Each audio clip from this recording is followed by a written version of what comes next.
Hello అండి. మనం ఇప్పుడు పనస గింజల ఫ్రై ఎలా చేసుకోవాలో చూద్దాము. పనసకాయ తెచ్చుకున్న తర్వాత లేదా పనస తొనలు తెచ్చుకున్న తర్వాత అందులోంచి గింజలు వేరు చేసేసుకోవాలండి. గింజలు వేరు చేసేసుకుని వాటిని శుభ్రంగా ఒకసారి కడిగేసి వాటిల్ని ఒకరోజు ఎండలో ఆరబెట్టేయండి. ఈ ఆరబెట్టినందువల్ల ఏమవుతుంది అంటే పైనున్న తొక్క గింజ నుంచి వేరుగా వచ్చేస్తుంది. అప్పుడు శుభ్రం చేసుకొని పప్పు బయటికి తీసుకోవడం చాలా తేలిక అవుతుంది. అలాగా ఒకవేళ అలా కాకపోతే ఇలాగా పనస గింజని ఇలాగా మధ్యకి కోస్తే కూడా పప్పు వేడిగా వచ్చేస్తుంది. అలాగ కోసుకొని పప్పు మీకు ఏ సైజులో కావాలో ఆ సైజులో ముక్కల కింద చేసేసుకోవడమే. చేసేసుకొని తర్వాత దీన్ని ఇప్పుడు ఫ్రై ఎలా చేయాలో చూద్దాము. స్టవ్ మీద ముందు బాండీ పెట్టి దాంట్లో ముందు కాస్త నూనె వేసి జీలకర్ర వేయండి.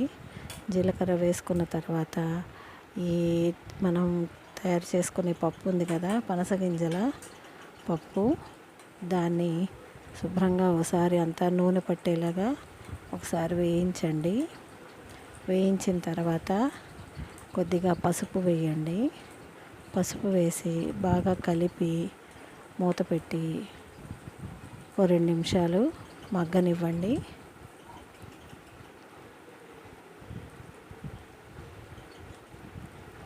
ఈ పనస గింజలండి చాలా హై ప్రోటీన్ అండి. చాలా బాగుంటుంది.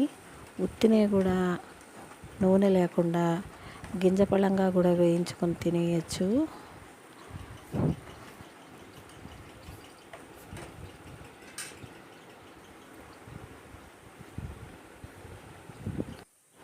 మన పనస గింజలు శుభ్రంగా వేగిపోయాయండి, మెత్తగాను చక్కగాను.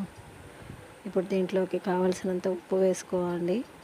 తర్వాత కావలసిన కారం వేసుకుంటే ఇంకా మన ఫ్రై తయారైపోయినట్టే. పైన కొంచెం కొత్తిమీర చల్లుకుంటే చాలా బాగుంటుంది. నా దగ్గర కొత్తిమీర లేదు, అందుకని నేను వేసుకోలేదు. ఈ ఫ్రైని సాంబార్ కానీ లేకపోతే పప్పులు కానీ వీటన్నిటిలోకి కూడా సైడ్ డిష్గా బాగా ఉపయోగపడుతుంది. ఈ పనస గింజలతో మసాలా కూర కూడా చేసుకోవచ్చండి. అలానే వంకాయ అలాంటి వాటిల్లో మిక్స్ చేసి కూడా ఈ కూరను తయారు చేసుకోవచ్చు.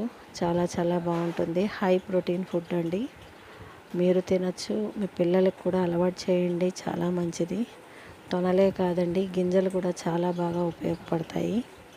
అలానే మీకు ఈ డిష్ కనుక నచ్చినట్టయితే ఒక లైక్ చేయండి. అలానే మీ ఫ్రెండ్స్కి కానీ మీ బంధువులకు కానీ షేర్ చేయండి. దానివల్ల ఈ వీడియో కొంతమందికి షేర్ చేయబడుతుంది. ప్లీజ్ నా ఛానల్ కనుక మీరు సబ్స్క్రైబ్ చేసుకోకపోతే సబ్స్క్రైబ్ చేసుకోండి.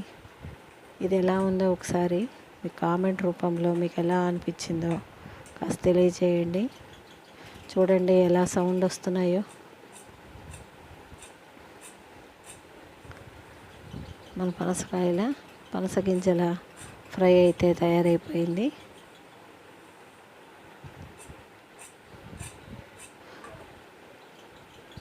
చల్లారిపోతే కొంచెం గింజలు గట్టిపడిపోతాయి.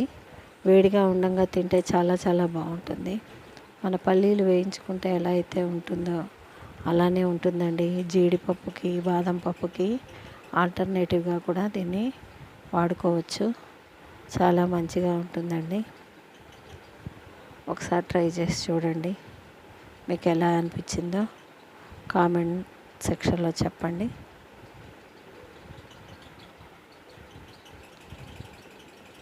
ఓకే ఫ్రెండ్స్, ఉంటానండి. Please like, share and subscribe my channel. Thank you for watching.